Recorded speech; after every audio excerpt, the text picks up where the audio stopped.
retrouve Kaourou Magassa, notre correspondant dans le pays. Bonjour Kaourou, comment vont se dérouler ces obsèques?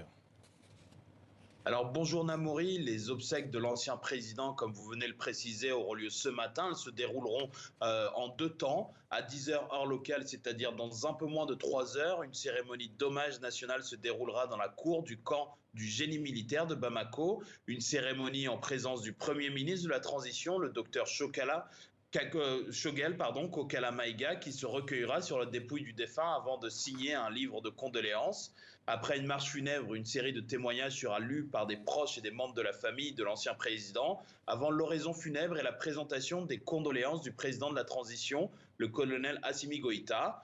Par la suite, le corps sera remis à la famille. Après la prière du vendredi, une seconde cérémonie se tiendra dans l'intimité de la famille et des proches dans l'enceinte de la résidence privée de l'ancien président. La dépouille y sera finalement enterrée en tout début d'après-midi. Et il faut dire qu'en 2 ans et demi, c'est la troisième cérémonie de ce type qui est organisée dans le pays. Les anciens chefs d'État, le général Moussa Traoré et Amadou Toumani Touré, ont également été honorés par des funérailles nationales au génie militaire de Bamako après leurs décès respectifs, survenus en septembre et en novembre 2020.